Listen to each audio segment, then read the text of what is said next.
Hey everybody. So I just went to a retro game store just yesterday and I picked out a couple games. It was a 2 for 5 offer, so I got both these titles uh, for $5 plus tax. So I got the original Call of Duty 4 Modern Warfare on Xbox 360 and the Wii version of Star Wars The Force Unleashed 2. Now, Call of Duty 4, I really did not need to get this, especially since I already have the remastered version, but the 360 version still has online multiplayer up and running. There's still about 1,500 players online when I tested it out earlier. Not only that, but I also got the Variety Map Pack for free. So basically, playing this on an Xbox One or a Series console gets you the DLC for free. Whereas buying the remastered version um, requires you to pay about $20 to get the DLC, which really sucks.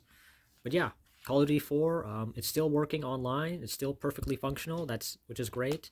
The only downside is that it doesn't have the manual, and plus, somebody wrote with a marker on this thing. I don't know why, but yeah, it's Call of Duty 4. One of the best first-person shooters of the generation.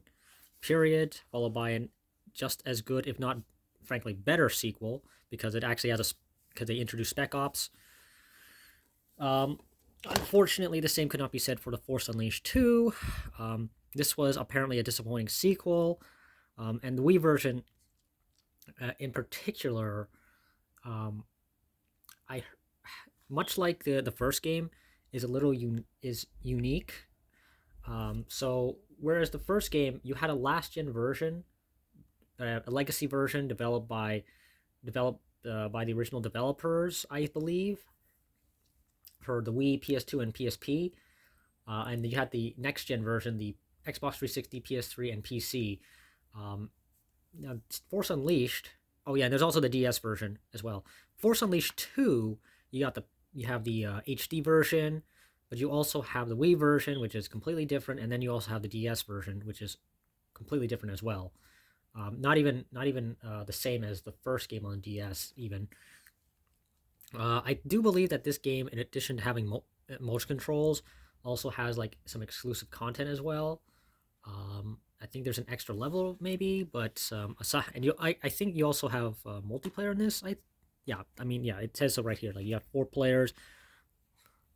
Yeah, you have all these also quotes here saying best of E3 2010, but in reality, um, I'm sure they probably just got paid uh, to say all that at the very least.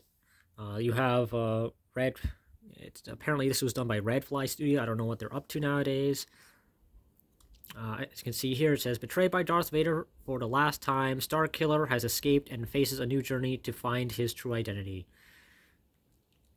Now, it goes without saying, the number 3 in Star Wars seems to be a bit of a curse, especially in the video game department. You had Star Wars Battlefront 1 and 2 on the original Xbox, but then they canceled the third game.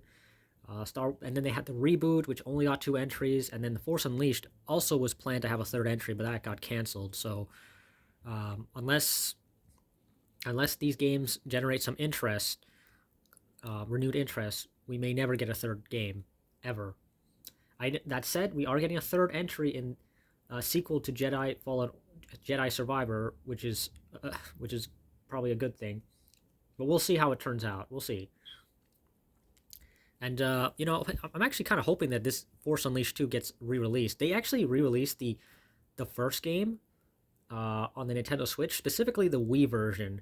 So I'm expecting at some point we're going to get the sequel also on Switch. As of this moment, there is no word on that, but I know that they've been going back and remastering a lot of the older Star Wars games for some reason. And yeah, I think it's Embracer Group or one of their subsidiaries that's been publishing them. Yeah, Aspire actually. Those guys have been going back and re-releasing them. So we'll see. But anyways, guys, that does it for this video.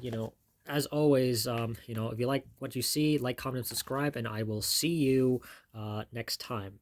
Take care.